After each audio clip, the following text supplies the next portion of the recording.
Well, good morning, everyone. Happy Wednesday morning. Welcome back to Morning Musings. My name is Don K. Preston. I'm the president of Preterist Research Institute of Ardmore, Oklahoma. I do so very much appreciate you being with me. We are continuing our examination of the Olivet Discourse.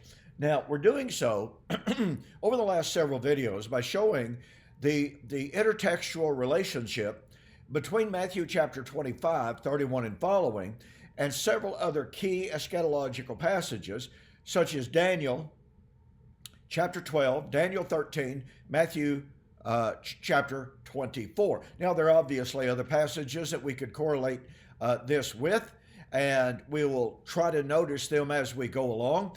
But by showing the connections, by showing the direct parallels between, for instance, Daniel chapter 12 and Revelation chapter 11 and Matthew chapter 25, then what we obtain in that comparison is undeniable proof that the resurrection, the gathering of the nations, the judgment was in AD 70.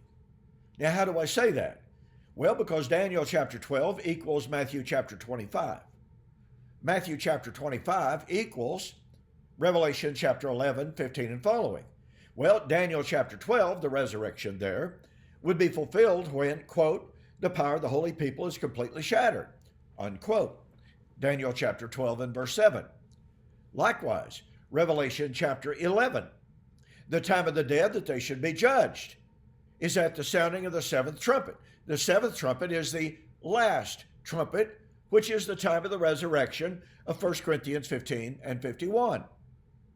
But Revelation chapter 11 is posited at the time of the judgment of the city, quote, where the Lord was crucified, unquote. So these correlations all work together. They tie together.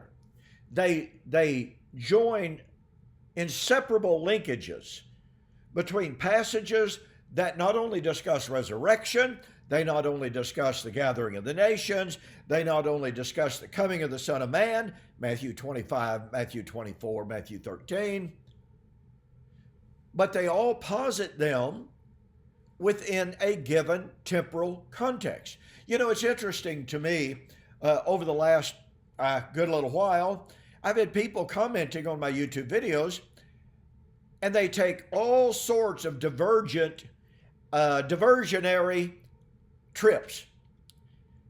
They basically ignore the exegetical points that I make.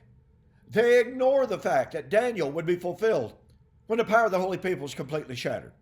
They ignore the fact that Matthew chapter 24 and the resurrection would be fulfilled at the coming of the Son of Man on the clouds of heaven in power and great glory to gather the elect at the sounding of the great trumpet, which is the resurrection, and it will be in that generation. And basically they do a whole lot of yeah, but type of arguments to do anything in the world except address what the Bible emphatically says about when those things were to be fulfilled. Some have engaged in saying, well, yes, it's true, it was supposed to happen in that generation, but of course we know it didn't happen because the Jews didn't believe. Well, that's a false doctrine. I'm sorry. I want to be kind. I want to be respectful. There's not a hint of a clue of a suggestion that the establishment of the kingdom, the judgment, the resurrection was postponed due to Jewish unbelief. As a matter of fact, consider this, and then I'll get right into what I want to today. You know, we're told Christ came to establish the kingdom, but Jewish unbelief made it impossible for him to enter into the kingdom. Well, if Jewish unbelief made it impossible for Jesus to establish the kingdom, then why wouldn't Jewish unbelief prevent the second coming? Because the second coming is the time when Christ would sit on the throne of his glory. Matthew 25, 31 and following.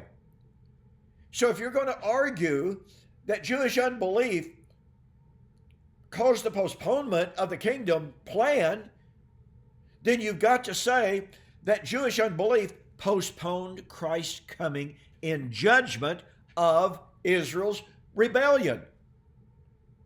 How does that work?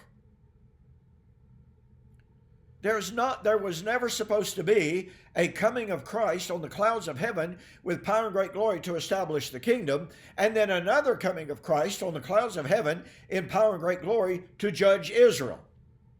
Those are never two separate events. But I must move on. Okay, in Revelation chapter 11, and I've shared with you this week that I really honestly believe that Revelation chapter 11 is one of the most crucial and important texts to establish covenant eschatology. There are some things obviously in the text that are somewhat difficult, but they are not such kind of things that would detract from and counter and offset or mitigate the other points. They're just simply not. But I want to begin reading again, as I did yesterday, with verse 15.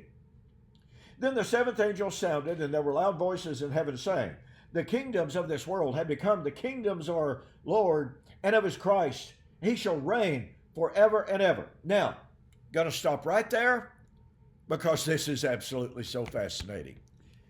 Do you remember in Matthew chapter 4, when Jesus and Satan went up on a high mountain?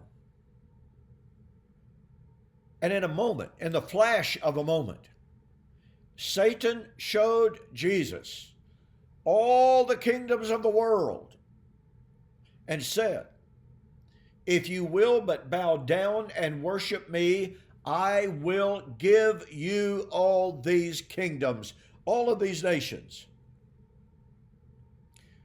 Now, why did Jesus come?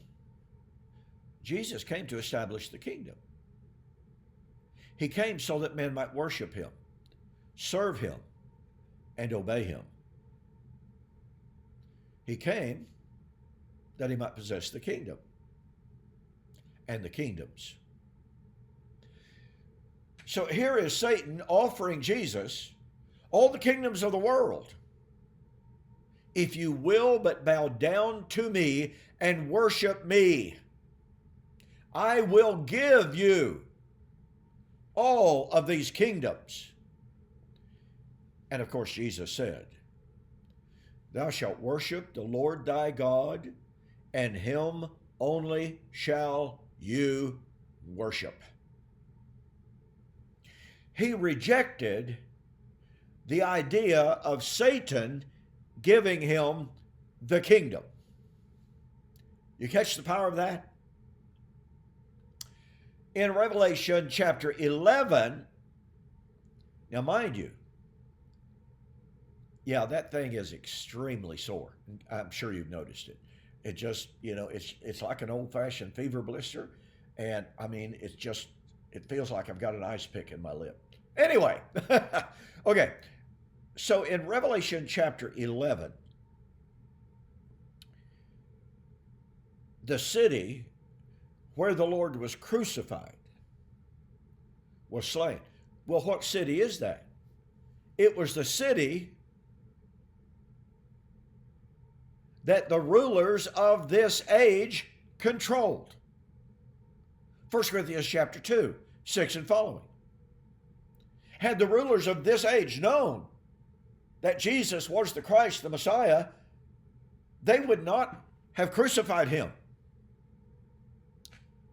So here is Jerusalem, the city over which you have the rulers of this age, and they crucified Jesus. But that city is destroyed, judged and destroyed in Revelation chapter 11, 9 and following. What happens immediately subsequent and consequent upon the judgment of the city where the Lord was crucified? The angel cries out in victory, the kingdoms of this world have become the kingdoms of our God and of his Christ, and he, that is, the Father, technically speaking, linguistically speaking, as my friend Gerald Davis pointed out to me a good while back, he shall rule forever and forever. Now, does that mean, by the way, that Jesus would no longer rule after that point? No, because Revelation chapter 22, verse 3, after the time of the end, after the time of this judgment of this city, the Father and the Son sit on the throne, and they rule forever and forever. It's just simply pointing out the primacy of the Father. So what do we have? We have the destruction, the judgment and the destruction of the city where the Lord was crucified, pardon me, and immediately the declaration of victory. The kingdoms of this world have become the kingdoms of our God and of his Christ. What Satan offered, that Jesus refused because of who was offering it, he took in his sovereign power by destroying that city ruled by the rulers of this world. And folks, let's not forget this connection. In John chapter 6, in what can only be viewed as a parallel. Now, is the setting somewhat different? Yes. But the context is similar. Jesus fed the multitude of 5,000 men with just a few loaves and a few fishes. And the people were astounded. John chapter 6:15 says, when Jesus perceived that they were about to come and make him king, he withdrew himself. Ladies and gentlemen, this is exactly like Matthew chapter 4. Matthew 4 is Satan offering the kingdoms of this world to Christ if he would but worship him. In John 6, the Jews, not Satan, although they are his instrument at this point, offer Jesus to be their king. And he, just like in Matthew 4, turned them down. Now, wait, we've got to ask the question. If the Jews wanted a kingdom, the kingdom, and if Jesus came to establish the kingdom, and if the Jews offered Jesus the kingdom, then why did Jesus reject the Jewish offer of the kingdom? I'll answer that tomorrow. Because, you see, we're often told Jesus' apostles were the ones confused about the kingdom and about the last days and about the coming of the Lord. I want to suggest to you, it wasn't the apostles of Jesus that were confused. It was the Jews who were confused about the nature of the kingdom that Jesus was offering. Listen, go to my website, donkpreston.com or BibleProphecy.com. Beautiful banner right up at the very top. 2 books. Watching for the Parousia, were Jesus' apostles confused? The answer is no. And Paul on Trial. Paul, the Pharisees, and the resurrection. The Pharisees were confused about the resurrection. Paul wasn't.